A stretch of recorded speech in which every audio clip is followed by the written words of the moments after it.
Bonjour à toutes et tous, bonjour et merci de nous retrouver pour ce webinaire ce matin, un webinaire que nous co-organisons avec nos amis de Performance. Et on va passer, alors je suis ravi parce qu'on est pas loin de 300 inscrits ce matin, et on va passer 1 heure ensemble pour partager sur les stratégies d'entreprise en matière d'évaluation des compétences des collaborateurs. On va voir ensemble l'intérêt qu'on peut avoir, qu'on a, et on le verra, à miser sur l'interne, ne pas négliger l'interne pour son propre sourcing. Et puis, une fois qu'on a accepté cette idée, comment est-ce qu'on procède pour identifier, valoriser ce capital compétences interne dans nos organisations. Alors, moi, je suis Fabien Clerc, je dirige la rédaction de News Tank RH et RH Matin, et j'ai surtout le plaisir d'accueillir, pour partager avec nous, David Lamy, le DRH de La Redoute, Alexandra Didry, directrice R&D de Performance, Dominique Duquesnoy. Alors, juste quelques mots pour vous présenter nos intervenants. Donc, David, vous êtes le DRH de La Redoute. La Redoute, qu'on ne présente plus, c'est 2000 salariés. J'apprends ce matin que vous avez juste atteint le 1 milliard d'euros de chiffre d'affaires. Quand on sait ce qu'a été l'histoire récente du groupe, c'est absolument une histoire de reconquête impressionnante et presque fabuleuse, mais à laquelle le sujet du capital compétences n'est sans doute pas totalement étranger. Dominique Duquesnoy, vous êtes un spécialiste de l'ingénierie pédagogique et votre expérience dans l'accompagnement des publics en transition professionnelle vous a conduit à investir, travailler sur la compréhension des comportements au travail. Vous avez, je crois, notamment développé une expertise sur les tests psychométriques et vous dirigez Performance depuis 2018. Et d'ailleurs, depuis, vous avez placé le sujet des soft skills au cœur de la stratégie de l'entreprise. Alexandra Didry, chère Alexandra, vous êtes docteur en psychologie et la recherche sur le développement personnel est une passion. Et vous êtes aujourd'hui à la tête du département R&D de Performance. Alors ce matin, on va échanger ensemble en 3 étapes avec 3 temps. On va regarder d'abord pourquoi les collaborateurs, une espèce de constat, sont aujourd'hui moins évalués que les candidats externes, ce qui peut paraître contre-intuitif. On va essayer de comprendre pourquoi, ce qui se passe derrière. On va voir finalement ce que peuvent être les intérêts de miser sur les collaborateurs, quels avantages en retirer. Et puis, une fois qu'on a partagé qu'on adhère collectivement à cette idée, quelles sont les méthodes et les outils pour détecter les soft skills en interne. Petite précision pratique, vous pouvez poser des questions au terme de chacune de nos séquences et même pendant la séquence, et on va se garder un petit temps d'échange à la fin pour traiter vos questions. Deuxième élément, le webinaire sera accessible en replay et donc vous pourrez évidemment y accéder a posteriori. Alors, comme promis, peut-être le premier temps, le premier regard, pourquoi les collaborateurs sont-ils aujourd'hui, on le constate souvent, moins évalués bien que les candidats externes, moins connus, moins évalués. Et pour ça, je me tourne d'abord vers notre DRH, cher David Lamy, j'ai dit DRH de La Redoute. C'est étonnant. Est-ce que vous partagez ce constat? Comment est-ce qu'on explique ce phénomène, David ? Bonjour à tous, ravi d'être avec vous.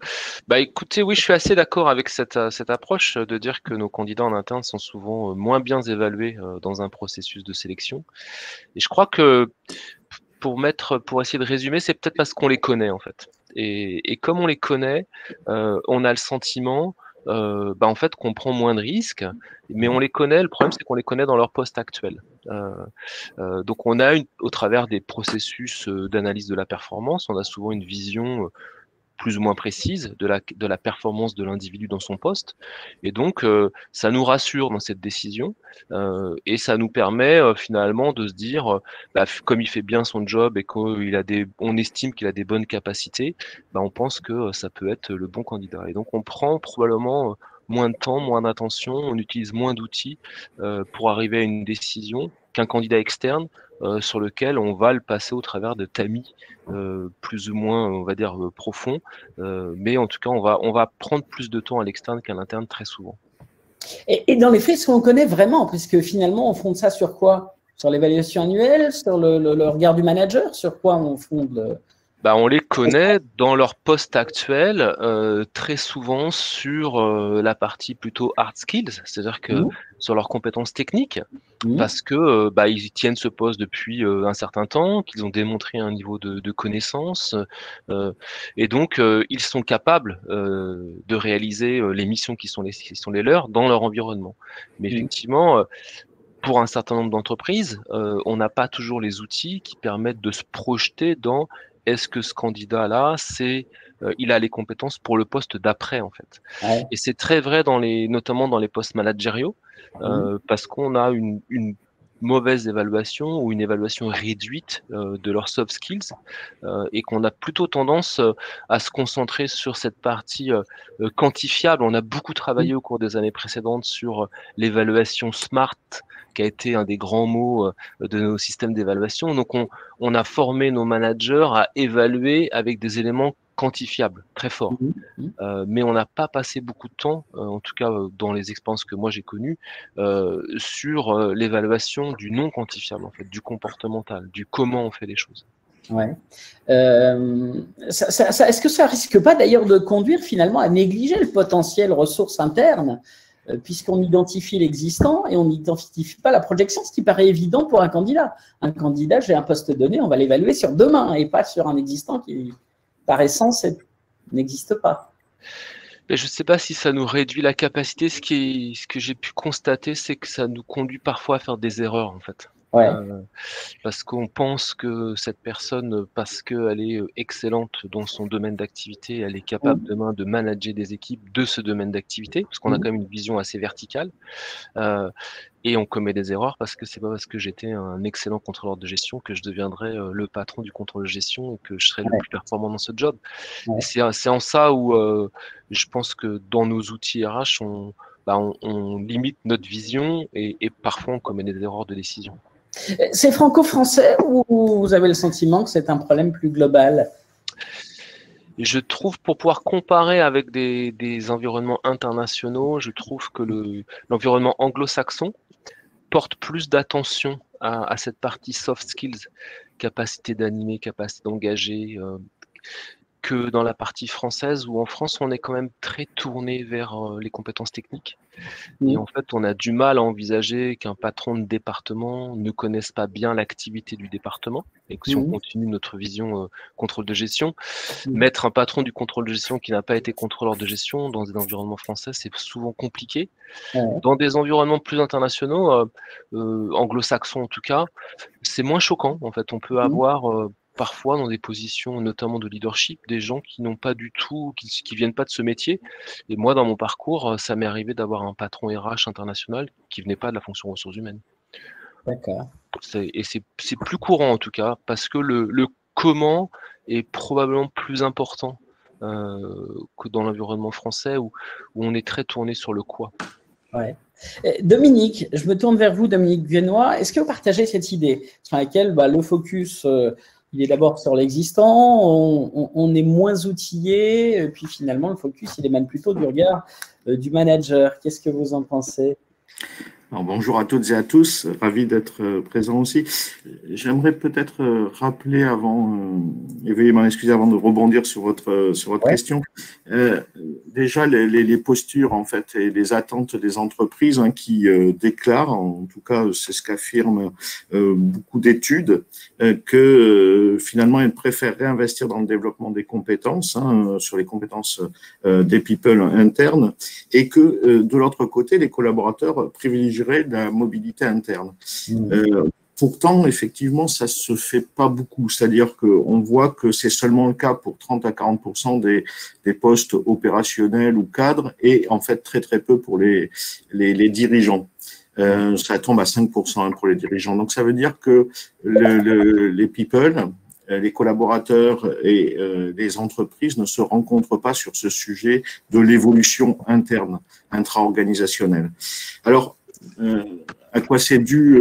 Généralement, on peut penser que c'est lié au comportement des acteurs qui est purement spéculatif, c'est-à-dire que ça dépend de leur diagnostic, de leurs croyances, de leur capacité à interpréter les signaux de l'entreprise.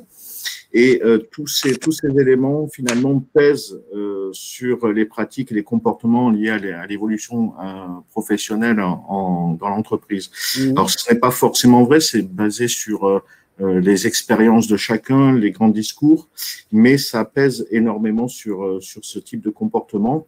Et pour répondre à votre question, l'entreprise a tendance à rester, comme le disait David tout à l'heure, à rester sur finalement une représentation des autres de l'interne qui est évaluée par rapport à ce qu'ils ont fait ou font et très peu par rapport à ce qu'ils pourraient faire réellement dans l'entreprise, c'est-à-dire sur leur contribution.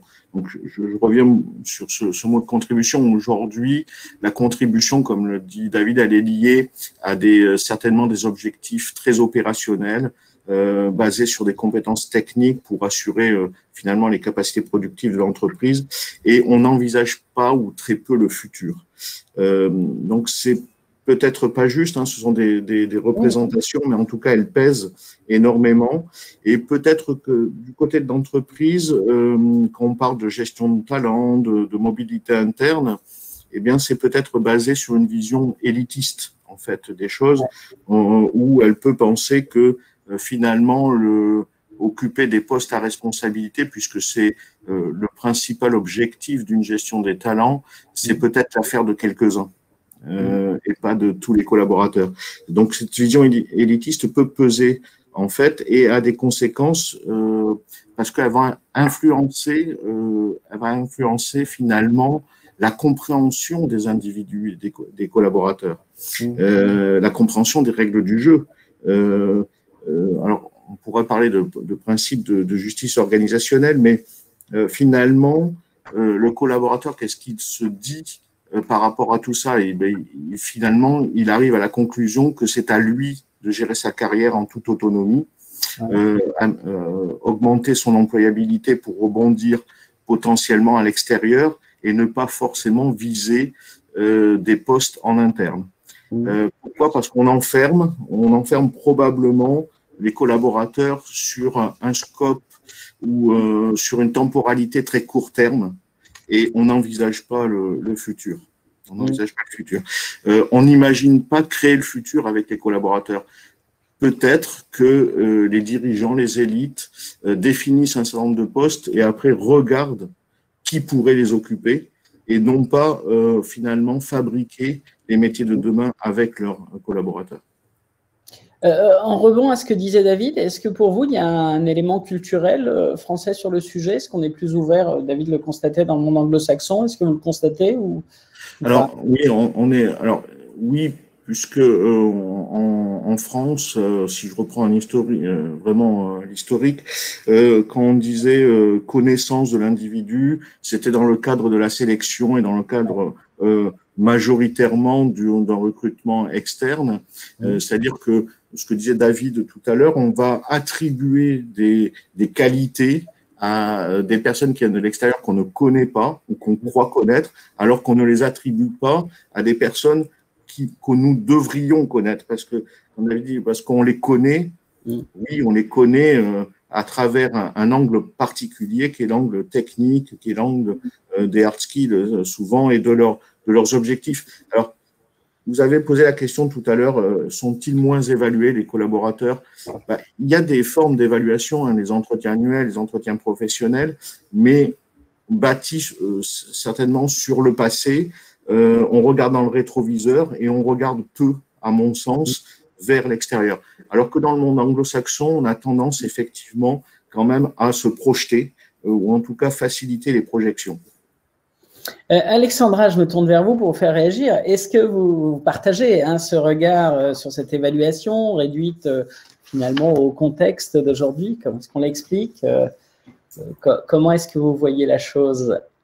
Oui, je rebondirais peut-être sur les propos de David Lamy, sur un angle un peu plus psychologique, disons, sur ce biais de familiarité qui est finalement courant, c'est-à-dire qu'on a le sentiment, ou les managers peuvent avoir le sentiment de connaître son collaborateur parce qu'il a passé beaucoup d'années à le suivre, à le côtoyer. Or, les recherches, il y a des recherches très intéressantes sur la concordance, on va dire, entre les descriptions que la personne fait d'elle-même au travail, par exemple, et comment les collègues, le manager, et puis alors les études poussent un peu plus loin, comment la sphère intimes ou les amis voilà. Et est-ce qu'il y a des conversations?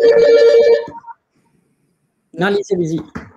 Et ce que les recherches nous montrent, c'est que le facteur intimité joue beaucoup dans la connaissance d'une personne. Or, il me semble que la familiarité qu'on a évoquée n'est pas la même chose que l'intimité, puisqu'on reste quand même sur la scène du travail. Et il y a une vision qui est plus locale, qui est centrée en effet sur les missions des personnes, ce qui ne veut pas dire qu'il n'y a aucun angle de connaissance, il y en a un, mais qui est local et limité. Donc je pense que ce biais-là peut expliquer aussi la moindre évaluation des collaborateurs. Et puis, le deuxième point, je ne sais plus si c'est David ou Dominique qui évoquait ça, c'était le fait que finalement, il pouvait y avoir, on était plus attentif à l'évaluation externe, puisqu'on pense ne pas connaître les gens, donc on va le passer au crible de tests, d'évaluation, etc. Il y a peut-être plus de méfiance, on se dit le pari est plus grand, mais il me semble que le pari, je ne sais pas si le terme est bon, hein, mais qu'il y a toujours un pari en fait sur l'avenir, et même concernant les collaborateurs internes, et que la prédiction, on parle beaucoup de prédiction, bon, on va y revenir, hein, mais c'est jamais une science exacte. Donc elle est aussi valable pour les collaborateurs internes. Et qui dit pari dit compréhension des enjeux, hein, c'est-à-dire qu'est-ce qu'il y a en jeu dans la demande qui est adressée d'un collaborateur qui émet le souhait d'évoluer en interne, qu'est-ce qui se joue. Bon, je ne vais pas aller bien plus loin. Et puis sur la culture, oui, tout à fait, là c'est assez net, en effet. Là on parle, c'est plus factuel, c'est-à-dire que dans les pays effectivement anglo-saxons ou aux États-Unis, il y a une histoire beaucoup plus ancienne de l'usage tout simplement des tests psychométriques, notamment dans les processus de sélection interne et externe. Il y a effectivement une plus grande familiarité, une plus grande attention portée à cette... voilà, c'est devenu en termes de... Alors, ça ne concerne pas toutes les entreprises, mais disons les grandes structures outillées de manière beaucoup plus intense que ce qu'on peut voir en France. Et donc, effectivement, la culture organisationnelle peut freiner aussi cette tendance à évaluer ou pas. Et peut-être que certains managers ou RH dans certains groupes en France peuvent avoir aussi des appréhensions en se disant comment ça va être perçu si j'évalue voilà, mon collaborateur que je connais. Enfin, il y a plus d'affect, je trouve, qui rentre en jeu et qui limite un peu voilà, ce type de processus qui est peut-être un peu plus froid, je ne sais pas. Voilà ce que ça m'évoque. En tout cas, et avec Alexandra, peut-être aussi un risque pour le manager, c'est que si vous êtes parfaitement conscient, et on peut aussi dans une situation où le manager sait ce qu'il a à perdre, alors en le poussant un collaborateur parce qu'il a des qualités pour un poste vers un autre poste du groupe, c'est aussi le risque de le perdre soi-même directement. Tout à fait, il y a des enjeux, voilà, c'est ça, il y a des enjeux, quand je dis affectifs, c'est voilà, il y a une relation qui s'est créée, en effet, il y a un pari, donc il y a des risques des deux parties, parce qu'il y a aussi un risque de collaborateur qui, quand même, c'est assez court. Je ne sais pas si le mot courage est bon, mais qui émet cette demande d'évoluer. Donc, il y a quand même quelque chose en jeu qui se joue par rapport à son avenir, et vous avez raison, pour le manager, c'est difficile pour lui d'être tout à fait neutre, et donc, quel risque il y a par rapport à l'activité qu'il gère, comment il peut poursuivre, accompagner, c'est-à-dire changer un peu de posture temporairement peut-être pour accompagner cette demande. Vous avez raison, il y a un enjeu au niveau des managers aussi. Alors, je vais revenir vers David et on va voir avec David, finalement, en quoi miser sur ses propres collaborateurs serait-il un avantage? On a dressé le constat et vous montriez à quel point, d'ailleurs, on avait peut-être une espèce de retard culturel sur le sujet. Pourquoi miser peut-être davantage sur ses collaborateurs? Pourquoi mieux les connaître et donc mieux les évaluer en dépassant la seule connaissance qui est celle du manager? Je suis d'accord, il y a plusieurs avantages et la mobilité interne est globalement, je pense, avantageuse.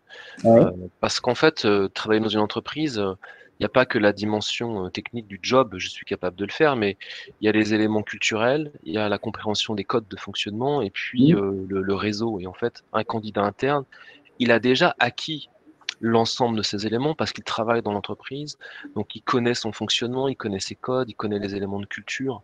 Un candidat externe qui va arriver, il va mettre entre 6 et 12 mois en fonction de la complexité de l'organisation à acquérir ça en fait. Donc quand on a une mobilité interne, directement, on gagne 6 à 12 mois de temps dans le développement du collaborateur parce qu'il connaît l'entreprise. Donc c'est un élément essentiel dans la capacité à performer dans ce job plus rapidement en fait. Ouais. Le deuxième élément, c'est qu'on crée, on crée une satisfaction interne, c'est-à-dire que c'est un système vertueux. On donne de la perspective en permettant la mobilité interne, et donc le collaborateur s'inscrit dans la durée. Et ses collègues qui voient ce succès, finalement, se disent que pour eux aussi, ça pourra se produire demain. Et donc, on a une organisation qui s'inscrit dans la durée et les gens peuvent se projeter dans l'organisation parce qu'ils savent qu'il y a des capacités d'évoluer en interne et que l'entreprise favorise cette mobilité interne. Donc, en termes de rétention, c'est un outil très puissant de rétention et qui permet finalement de se projeter beaucoup plus facilement. Peut-être les petits inconvénients en interne, parfois, outre le fait que ça va créer plusieurs mouvements. Là, on avait un poste à ouvrir quand on fait de la mobilité, en fait, on crée un nouveau poste parce qu'il va falloir remplacer la personne qui change de job. Mais on peut utiliser la même logique. On peut aussi sourcer et la dynamique interne, elle peut être amplifiée. Tout à fait, mais ça crée finalement plus de travail, donc une roue, on va dire.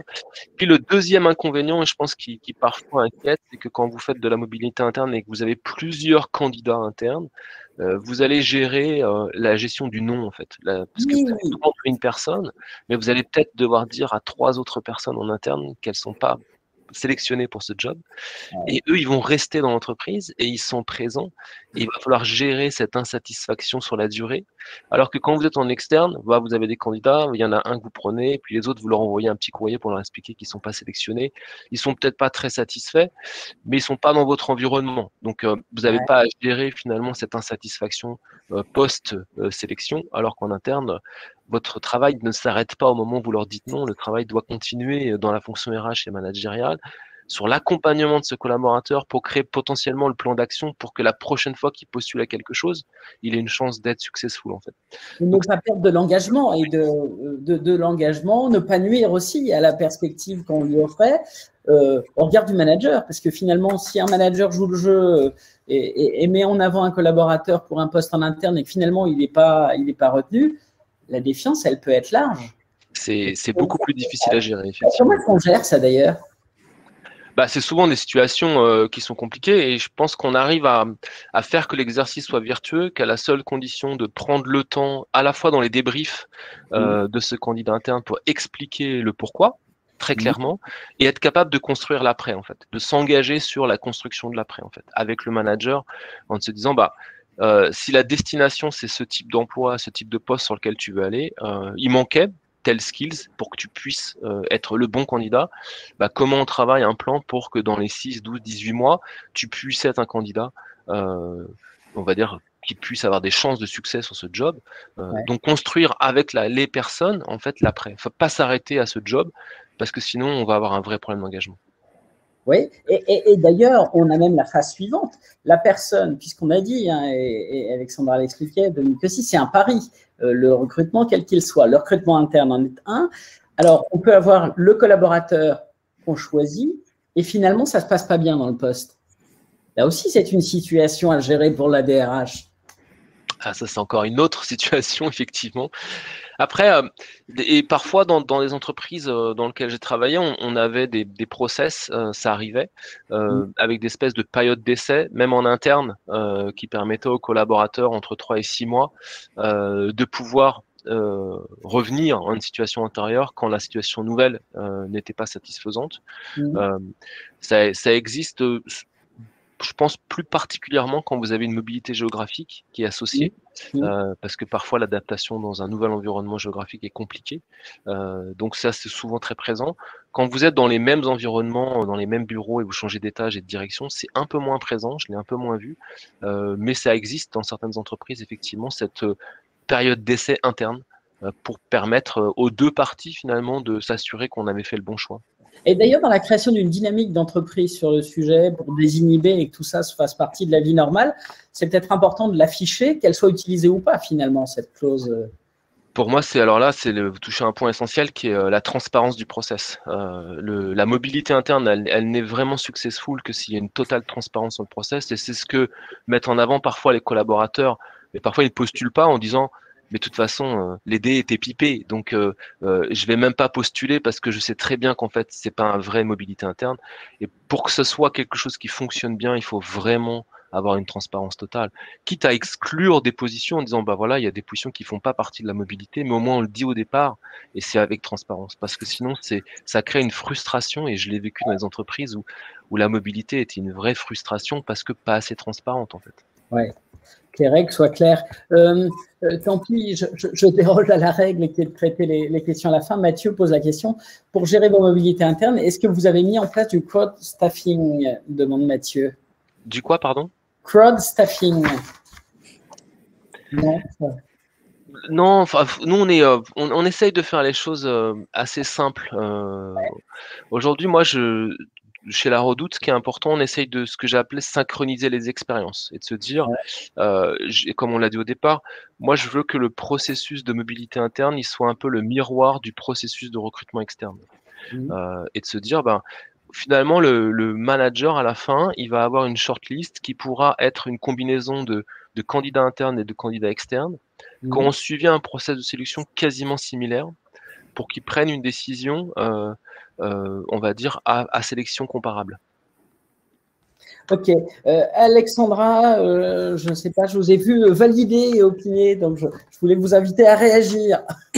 Oui, il y a un certain nombre d'éléments qui me semblaient en résonance avec les recherches. Non, mais le premier point, c'est, je l'ai dit un peu tout à l'heure, c'est lorsqu'une demande est exprimée de la part d'un collaborateur, un souhait d'évolution, il me semble que c'est vraiment pas neutre. Je parlais tout à l'heure de courage, et cette demande-là, elle mérite d'être écoutée, mais au-delà entendue. Et c'est-à-dire suivie, accompagnée d'un certain nombre de réponses, pas forcément celles qui sont attendues justement. Mais il me semble que les impacts, je crois que David Lamy l'a un peu touché du doigt, les impacts, disons, d'une mauvaise gestion de cette demande, du début à la fin et même après, peuvent être bien plus négatifs que un candidat externe qui se verrait refuser un poste, comme ça arrive. Alors on n'est jamais content, mais disons ça va pas bien loin. Donc là, il y a quand même des enjeux importants effectivement par rapport à cette demande. Et sur le plan, je réagissais un peu en acquiescence, et effectivement David a cité en fin de compte des critères qui sont très importants, dans la littérature, on appelle ça de justice procédurale, et on sait que dans des périodes d'incertitude, et il y a bien sûr des incertitudes tout le temps, mais encore plus quand dans ce type de demande, d'évoluer en interne, eh bien, les collaborateurs sont très attentifs, très sensibles à la procédure qui va être mise en place, utilisée pour aboutir à une décision.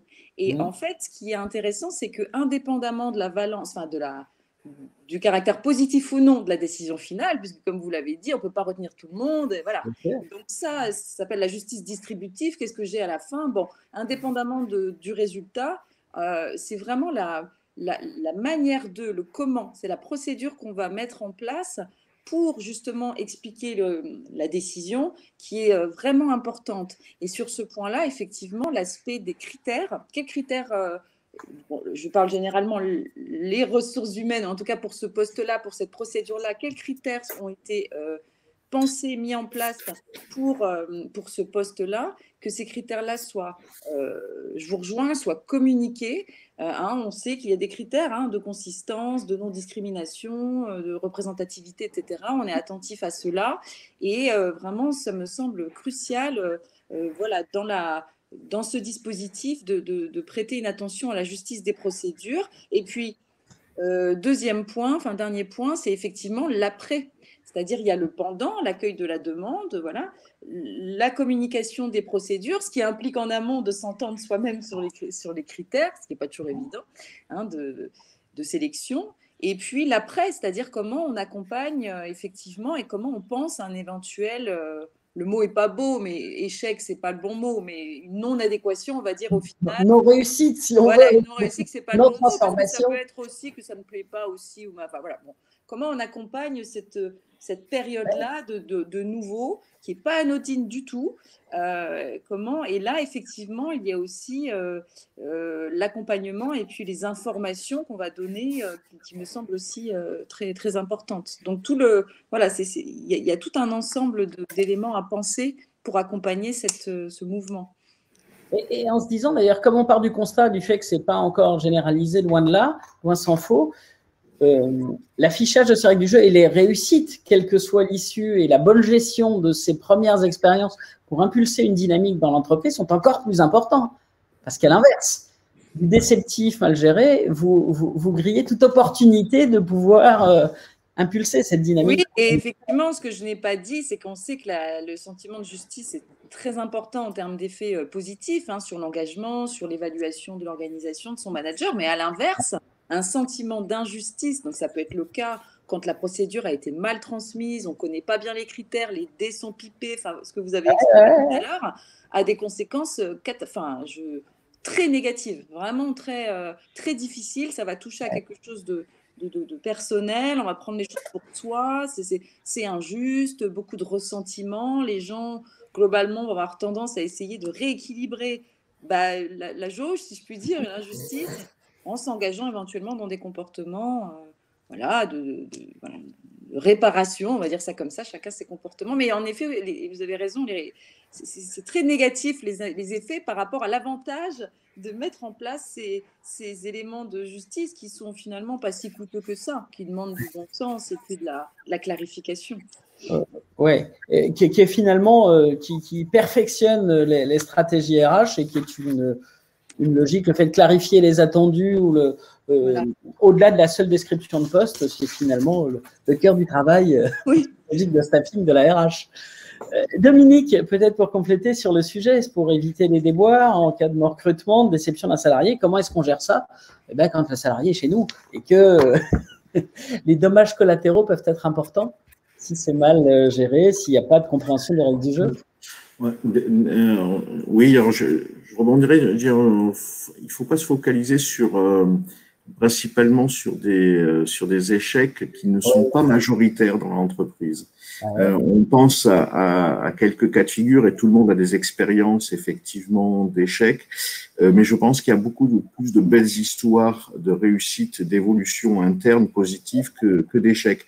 Et j'aimerais reprendre en fait les résultats d'une étude très sérieuse de Mathieu Bidwell, qui est professeur à la Wharton School, qui démontrait en fait que les candidats recrutés à l'extérieur sont payés entre 18 et 20% de plus qu'un candidat promu en interne sur les fonctions similaires.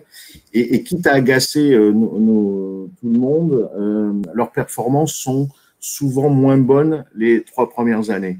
Donc là, il y a une raison extrêmement positive d'encourager finalement le regard et de porter un regard neuf sur ses propres collaborateurs qui ont souvent des atouts notables, alors qu'il faut développer, il faut s'autoriser à dire qu'ils peuvent les développer aussi pour occuper des fonctions nouvelles dans l'entreprise et apporter vraiment une contribution positive.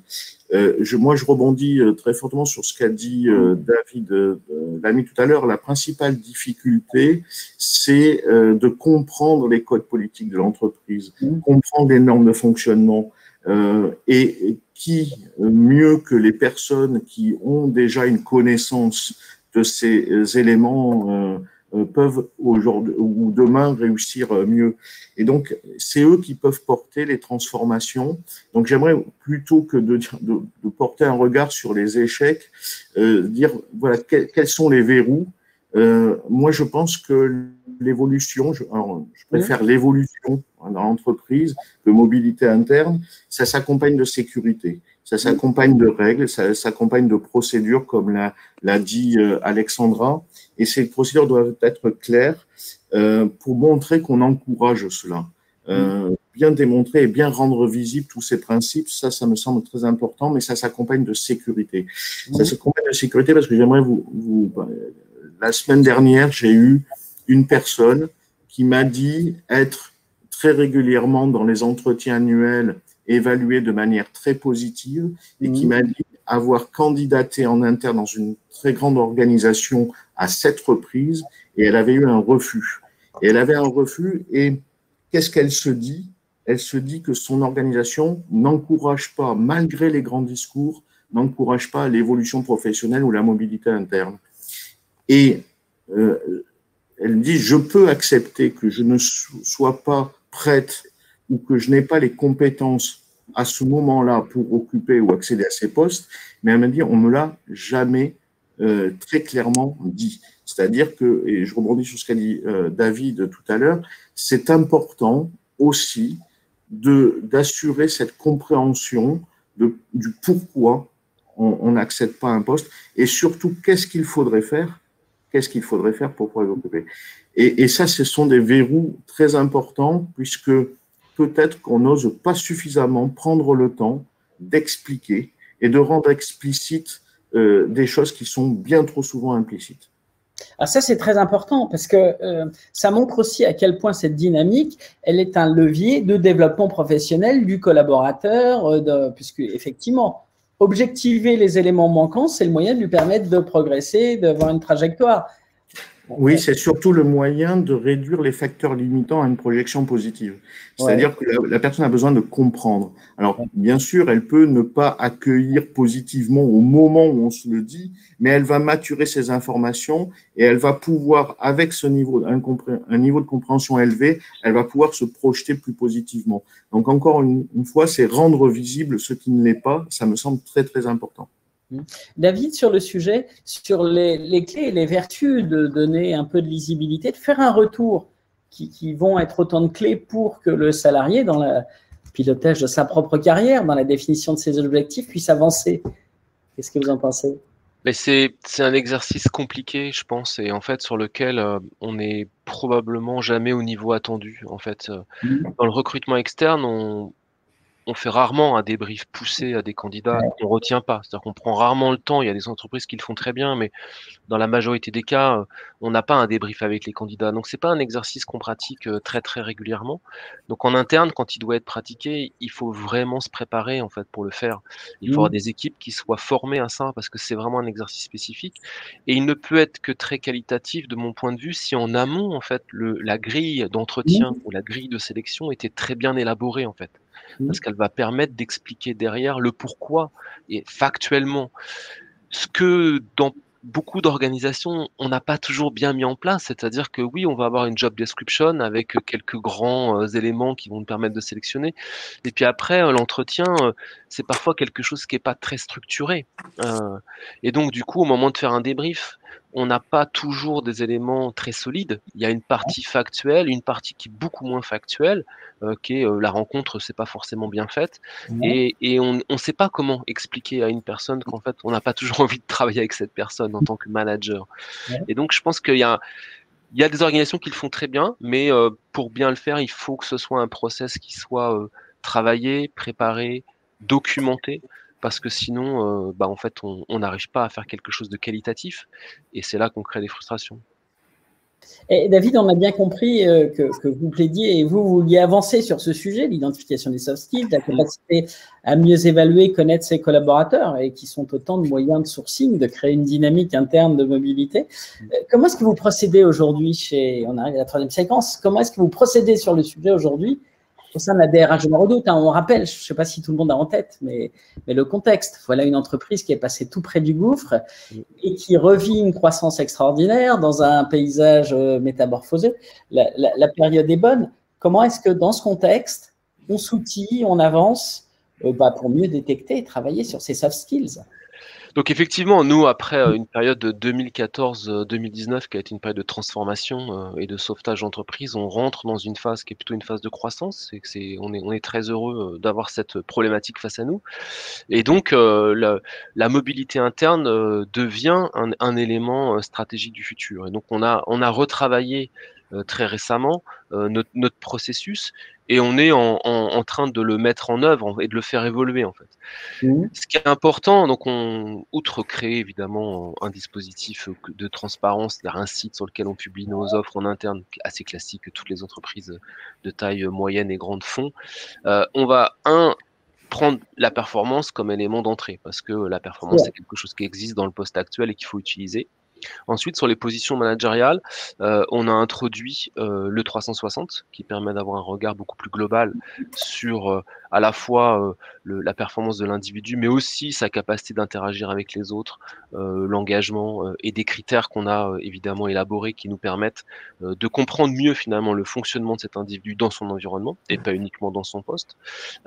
Ensuite, on a introduit en fonction, on va dire, des profils, la possibilité de faire un test de personnalité complémentaire qui va nous donner un regard complémentaire. Et puis, dans certains rôles, pas dans tous les rôles, on a aussi mis en place la réalisation de cas pratiques, donc de mise en situation, en se disant ça va nous permettre, c'est ce qu'on fait avec des candidats externes, on n'a pas le 360, mais l'ensemble des autres éléments sont présents, et donc ça va nous permettre de mettre le candidat dans une situation, le candidat interne dans une situation future, et de voir comment en fait il se prépare, comment il répond, comment il se positionne.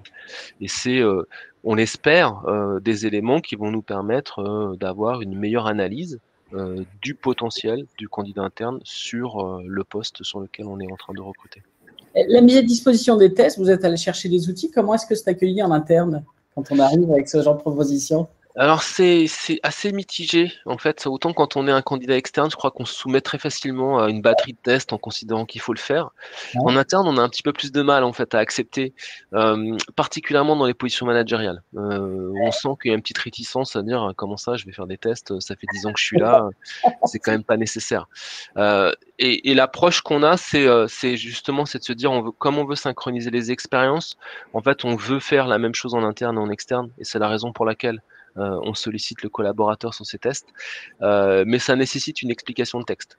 Ouais. Est-ce qu'on leur donne l'idée d'un retour sur eux-mêmes aussi? Parce que pour le coup, oui. Ah oui, c'est le point, c'est extrêmement important. En fait, on est dans un échange, et le test, il n'est pas que pour l'entreprise, le test, il est aussi pour le collaborateur, comme quand on est avec un entretien externe.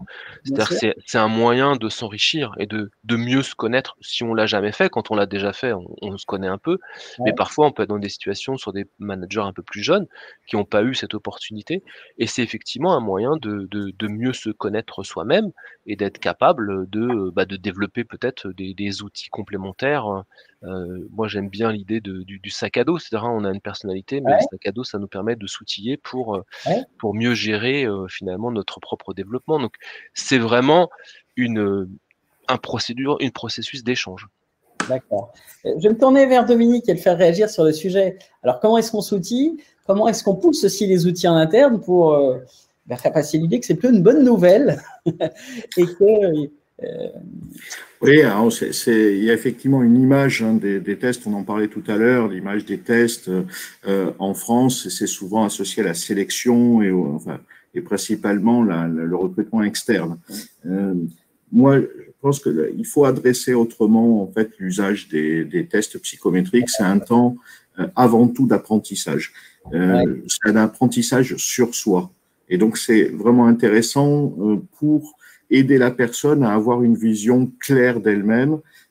Plus la personne aura une vision claire d'elle-même, plus elle sera lucide sur ses atouts, mais aussi ses limites, plus elle pourra se projeter positivement. Et donc, c'est vraiment considérer que ce temps-là, à la fois basé sur des données objectives et plus rationnelles, plus justes, et à la fois bâti sur un acte de réflexivité, c'est-à-dire sur un échange, sur un entretien qui permet de prendre de la hauteur, mais qui permet aussi de se projeter, aidera la personne finalement à renforcer certainement son sentiment d'efficacité et penser qu'elle pourra, en tout cas que les enjeux sont à sa portée. Alors, je rebondis sur ce que disait David, cette vision claire qu'on peut accompagner d'elle-même pour le collaborateur, elle s'accompagne forcément d'une vision claire des attendus, d'un descriptif des tâches, des activités. Et là, j'appelle à une très grande vigilance parce que on peut introduire des biais, c'est-à-dire combien de fois moi j'ai entendu ce candidat il ne sait pas se vendre, alors que c'est pour occuper des fonctions, pour réaliser des activités qui n'appellent pas à cette capacité à se vendre. Donc, de bien sûr adapter ou de bien décrire les activités, les tâches en termes d'attendus, de performances attendues. Peut-être aussi revenir sur des éléments de ce que pourrait être la performance. Alors, on dit la performance à la tâche, oui, face aux activités, mais il y a peut-être aussi des performances moins visibles qu'il faut rendre visibles, justement, comme la performance adaptative, qui me paraît aussi importante. Donc, c'est la vision claire des attendus me paraît fondamentale pour être plus juste, mais aussi aider la personne à avoir une vision claire d'elle-même. Ouais, Alexandra, pour prolonger sur notre sujet. Oui, ben je souscris simplement, peut-être en effet, vous avez cité le 360, enfin la démarche 360 degrés, et qui, alors il ne s'agit pas de dire qu'il y a des démarches mieux que d'autres, mais c'est vrai qu'elle elle a l'avantage, en effet, quand c'est bien, voilà, quand c'est bien mené, d'ouvrir, hein, puisqu'en introduction, on parlait de biais de familiarité, puis de spectre qui était un petit peu peut-être trop localisé. Et là, ça permet en effet d'ouvrir les regards, puisqu'on va avoir effectivement une multitude de regards croisés avec les autodescriptions des personnes, et en effet bien accompagnés, puisque ça demande un échange. Et moi, je souscris forcément. Un outil, ce n'est qu'un outil, quoi. Donc, c'est important qu'il soit bien... Voilà, qu'il soit bien pensé, qu'il soit aussi très qualitatif. Et au-delà de ça, le 360, accompagné d'un échange, peut être extrêmement riche. Et c'est pour cela aussi que ça peut permettre à la personne, indépendamment, je rappelle, du coup, de l'issue finalement du poste, hein, pour voir, de se dire, bah, voilà, j'ai compris des choses, et puis ça permet aussi de partager des attentes, partager des critères de performance, de compétences. J'ai compris des choses sur moi, sur mes attentes, et si ce n'est pas aujourd'hui, ce sera demain. Donc ça rejoint aussi l'idée d'une demande qui est entendue, enfin qui est écoutée, qui est aussi entendue. C'est vraiment important ce point-là, pour éviter aussi les écueils qu'on connaît, et ça permet à la personne de pouvoir se projeter dans un temps long qui peut être différé, pourquoi pas, en fonction de ces échanges-là. Donc moi, je ne souscris pas à tous les outils forcément toujours, sans que ce soit bien accompagné, mais voilà, quelques-uns bien délimités, bien expliqués, et surtout accompagnés d'un échange, peuvent être tout à fait vertueux dans ce cadre. Je vous livre, puisqu'on rentre dans la séquence où on s'était engagé à répondre aux questions, la question d'Emmanuel qui dit finalement, quels soft skills préconisez-vous d'évaluer actuellement et dans le contexte actuel par rapport à des mobilités internes? Quelle méthode objective pour le faire? Alors là, je vous l'adresse à tous, mais Alexandra, vous avez la parole, donc si vous voulez commencer. Moi, je trouve que c'est toujours compliqué de répondre dans l'absolu. On sait qu'il existe des soft skills, on va dire, plus critiques. Il y a des rapports un peu prospectifs, hein, qui nous parlent du monde de... Bon, on dit demain, en fait, c'est aujourd'hui, hein, les compétences du XXIe siècle. Et donc, c'est vrai que sont souvent mis en avant des compétences qui permettent de s'adapter au monde qui change vite et à la complexité de l'environnement. Souvent, on a complexité et changement. Et donc, on va retrouver, en effet, des compétences comme... l'innovation ou la pensée critique ou la résolution de problèmes complexes, qui sont effectivement transversales et très intéressantes dans beaucoup de postes et d'environnements. Donc moi, je ne dis pas que ce n'est pas pertinent, ça l'est, mais je suis toujours un peu, ce n'est pas méfiante le mot, mais en effet, je trouve que c'est quand même important de réfléchir effectivement, comme disait Dominique, un peu sur le ton de l'humour. Finalement, c'était très sérieux. Quand on dit la personne doit savoir se vendre ou doit être comme ci, comme ça, pourquoi pas, mais est-ce bien utile, est-ce bien nécessaire, vraiment par rapport à ce qui est demandé, aux activités. Donc, je trouve que c'est intéressant d'avoir une ouverture sur les compétences, en effet, en voie utile pour aujourd'hui et demain, mais sans négliger non plus des éléments vraiment qui sont au ras des signes, de l'activité, en fait, des personnes.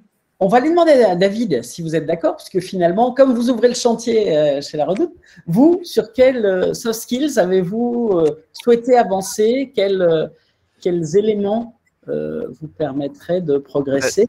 Nous, on a travaillé sur des comportements en fait qui sont aussi des comportements qui font partie de nos valeurs et qui sont attachés un peu à notre mission. C'est-à-dire, je peux aussi, je crois, repositionner dans ce que cherche à atteindre l'entreprise et quels comportements génériques. Et donc, on a introduit 4 comportements importants qui étaient l'audace, la curiosité, la confiance et la responsabilité en fait.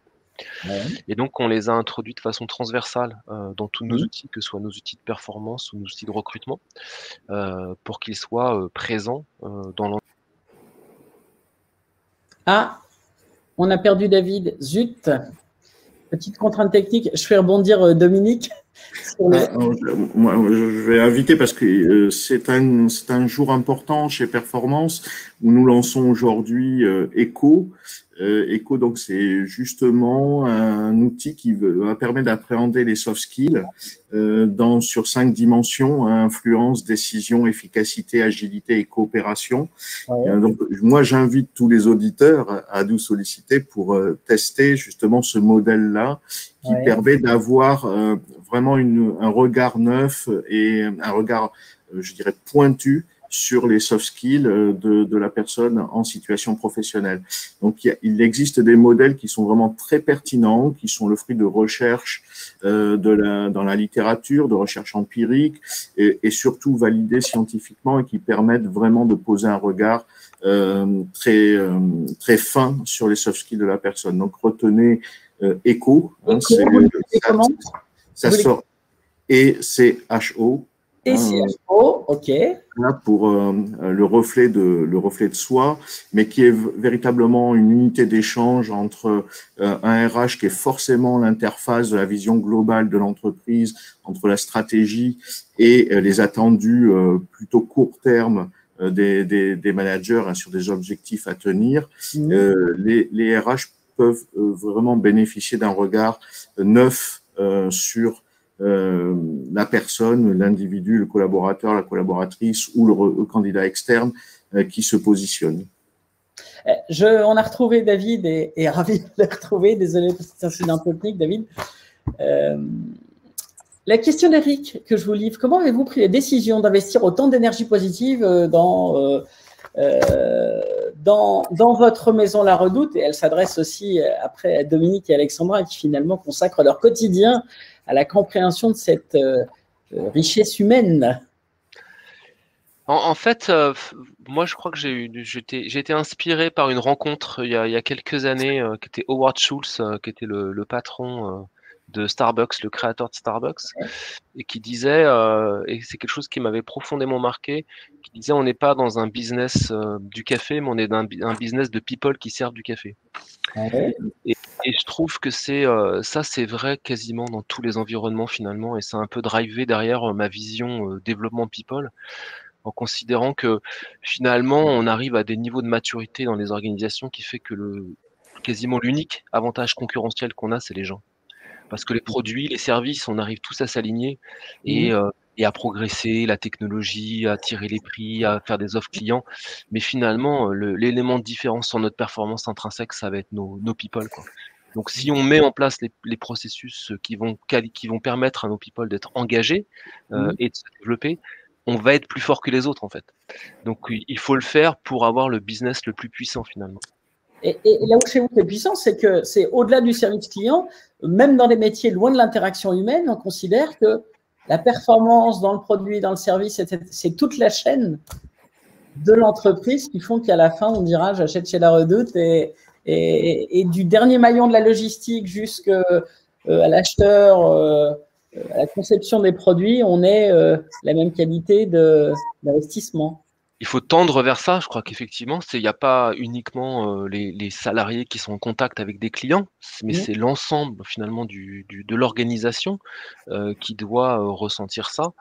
Et si chacun fait la différence dans son environnement, la somme de ces différences va permettre de la surperformance en fait. Damien pose une question à Alexandra que j'alpague. Madame Didry, vous parlez de justice dans les critères d'appréciation. N'y a-t-il pas un problème pour définir de manière objective des critères d'évaluation des soft skills? Le risque n'est-il pas d'avoir un certain arbitraire par définition dans le jugement de ces soft skills, dans l'appréciation de ces soft skills, notamment par les managers, mais pas seulement? Comment est-ce qu'on est objectif sur l'appréciation de ce type de compétences? Alors, l'outil peut être un moyen. L'outil test, pour le coup, une bonne remarque. Alors moi, je parlais de manière peut-être plus globale sur le processus et comment ça se passe et les critères de rétention ou pas des collaborateurs. Mais en effet, ça peut s'étendre aux critères et aux compétences qui sont élevées comme étant clés pour prendre des décisions. Et là, vous avez raison. tout à fait. Il ne s'agit pas qu'une personne ou qu'un manager, aussi bon soit-il, décrète que 5 compétences sont essentielles pour réussir dans son service pour que ce soit juste. Et tout à fait. Donc, un élément souvent qu'on voit, nous, quand on travaille avec nos clients ou nos partenaires, c'est effectivement l'importance, justement, dans la définition même, dans le processus de définition des critères, de rassembler à la fois, alors il ne s'agit pas de passer un an dessus, mais de rassembler à la fois quelqu'un, effectivement, des ressources humaines, du métier, vraiment, qui représente le métier, qui connaît le métier, commerciaux, enfin, ça dépend du métier, le contexte, un manager, enfin voilà, d'essayer d'équilibrer les points de vue autour de l'activité et quels sont finalement les critères de performance. Et en effet, la performance, elle n'est pas uniquement localisée sur la tâche, mais aussi la performance qu'on appelle adaptative ou la collaboration ou l'innovation. Donc, vous avez raison, il peut y avoir un biais dans la définition même de ces critères et c'est pour cela qu'il est vraiment important de passer du temps, même si ce sera du temps gagné pour plus tard, de s'entendre sur les critères, on va dire, critiques. Et il ne s'agit pas qu'il en ait pléthore. C'est-à-dire que quand nous, on fait des études un peu plus poussées, qu'on appelle des études de validité prédictive, donc c'est vraiment au sein d'organisations et de postes en particulier, on va faire des recherches un petit peu poussées pour voir un petit peu quels sont les critères ou les caractéristiques qui prédisent la performance. Et bien, on se rend compte qu'effectivement, au bout du compte, il n'y en a pas tant que ça, de critères. Il peut y en avoir 4, 5, voilà. Et puis avec des poids différents, bon là, il ne s'agit pas forcément de faire ça à chaque fois, mais donc, ça veut dire que ça demande aussi une réflexion en amont. Mais sans aller sur des méthodologies de recherche poussées, déjà, le fait de se réunir, de faire des focus groupe, en multipliant les regards, permet de minimiser les biais. Donc, vous avez raison de pointer cette question. Dominique, peut-être sur le sujet, à la fois c'est toujours, il me semble, comme l'a dit Alexandra, c'est toujours le croisement de plusieurs sources d'informations. L'outil est clair de données différentes, d'un regard différent. Les choses donc sont extrêmement utiles pour limiter les biais, en tout cas, et les représentations nous pouvons avoir des uns et des autres. Mais c'est surtout ne pas s'enfermer dans une seule source d'information. Donc de prendre de la hauteur et de garder un regard critique sur les données. Encore une fois, l'outil doit servir et il sert à gagner du temps pour capter l'information, pour donner un éclairage, mais il doit recentrer l'individu sur l'analyse, le partage, et le partage c'est extrêmement important, on l'a dit tout à l'heure dans le cadre des échanges, des entretiens, et surtout la décision. Un outil donc apporte un éclairage, mais il ne décide pas. Et ça, il faut le laisser à cette place-là afin de redonner finalement du pouvoir à l'individu. Oui, Emmanuel posait une question, mais je pense qu'elle rejoint ce qu'on vient d'aborder. Finalement, les soft skills n'ont pas toute la même importance, pondération dans les différents métiers, voire dans les différentes entreprises. Et quid des définitions génériques et puis de la réalité, de la vision de l'entreprise. Attention effectivement à cela, toutes les études démontrent, à partir d'une information, je prends par exemple, je lis un CV où la personne joue du violoncelle, on va tout de suite faire un raccourci sur le fait qu'elle est consciencieuse, ou quelqu'un qui joue au football, que tout de suite il a un esprit d'équipe. Attention, ça ce sont des clichés, ce sont des éléments de sens commun qui ne traduisent peut-être pas, je dis bien peut-être pas, les soft skills de la personne. Ok, je continue les questions. Pouvez-vous donner un exemple concret de mesure sur le critère d'audace? C'est une question à David La Redoute. Et sur les critères d'influence pour Alexandre et Dominique. Comme Dominique, vous avez la parole, on commence peut-être sur ces notions d'influence, exemple concret de mesure. Alors, sur l'influence, on va effectivement regarder comment la personne légitime ses positions dans la relation aux autres, comment il rassemble autour de lui, autour d'une vision, quelles sont ses postures en termes d'ascendant notamment, mais aussi de relation à l'autre, s'il a une posture directive ou s'il a une posture plutôt participative, des choses. Donc, on va regarder l'équilibre finalement entre lui et l'autre dans les interactions pour l'influence. Et David, dans l'audace? L'audace dans notre environnement, c'est la capacité en fait à sortir un peu de sa zone de confiance et c'est de faire des choses qui n'étaient pas vraiment écrites, prévues et de tenter des choses. Donc j'avais une conversation hier avec quelqu'un de mon équipe sur lequel on partageait l'audace en disant finalement elle avait très bien géré son environnement et la performance dans son environnement était très satisfaisante, mais il n'y avait pas eu de recherche finalement de faire les choses différemment, de tenter des choses. Et c'est ça l'audace, c'est aller chercher des choses qui sont pas forcément écrites, c'est prévu. Et ce qui est une bonne illustration du gap qu'on avait et qu'on évoquait en point d'entrée entre l'évaluation d'une performance qui peut être excellente à un instant T dans l'exercice d'un métier et la notion de prise de risque, de dépassement, d'innovation, qui sont deux dimensions importantes, pas les mêmes. Jacques nous renvoie une question, et c'est à l'entreprise d'imposer, et c'est le mot imposer me semble important, des tests. En quoi l'entreprise devrait-elle se permettre d'imposer aux collaborateurs de mieux se connaître? L'entreprise ne doit pas gérer l'intime. Alors à David, d'abord, on n'impose rien. Non, oui, je pense qu'il faut pas, on peut pas imposer. En fait, on propose un process. Après, la personne qui candidate, quand elle candidate, elle accepte le process et elle accepte des éléments de ce process. Si elle souhaite pas se soumettre à ce process, effectivement, elle n'est pas obligée de candidater. Donc, on n'impose pas quelque part. Il y a une décision. Mais après, pour être transparent, il faut avoir des outils qui permettent aussi de faire ce débrief en transparence. Et pour arriver à ça, on parlait de biais, pour réduire ces biais, il faut pouvoir objectiver. Et si le test il sert à objectiver, à aider, quoi. Par contre, moi, je rebondirais juste sur la notion d'intime. C'est important, effectivement, de aussi choisir des tests qui se centrent sur la sphère professionnelle. Il ne s'agit pas de parler d'intime. Moi, je vous rejoins complètement. On n'a pas du tout le collaborateur, il n'a aucune obligation de nous livrer des éléments intimes, internes, émotionnels, etc. Je suis complètement d'accord avec cela. Et c'est pour cette raison que la majorité, pas tous, mais des tests, il faut aussi être attentif à la manière dont les consignes sont formulées, le cadre, etc. Et dans l'échange, il ne s'agit pas d'aller sur l'intime, mais vraiment d'aller sur qu'est-ce qui est important au regard des attentes. C'est pour ça que c'est un élément clé aussi, je trouve. Dominique, sur le sujet. Oui, mais je souscris totalement à ce qui a été dit. Juste peut te rappeler que c'est toujours le positionnement en fait de l'outil, c'est comment on le présente.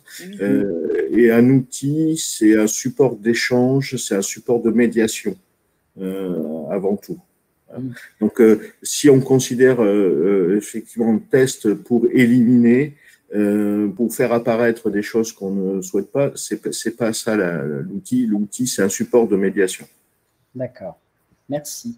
Eh bien, écoutez, le timing est écoulé et par respect pour notre engagement moral, on va respecter notre timing. Il me reste à vous remercier infiniment à la fois nos participants qui sont restés jusqu'à la fin et qu'on remercie. Je remercie aussi beaucoup David Lamy, Dominique Duquesnoy et Alexandra Didry pour ce temps d'échange. Merci beaucoup à vous pour vos questions qui nous ont permis d'enrichir le débat. J'ai envie de dire, je vous souhaite le meilleur pour le nouveau-né ECHO qui va vivre sa vie dans les mois et dont on suivra, j'imagine, le développement et la mise en musique dans les entreprises. Merci à vous, au plaisir de vous retrouver. Je vous rappelle que l'ensemble des débats seront disponibles en replay. Merci à tous et je vous souhaite une excellente journée. À bientôt. Excellente journée. Au revoir. Merci, au revoir. Au revoir.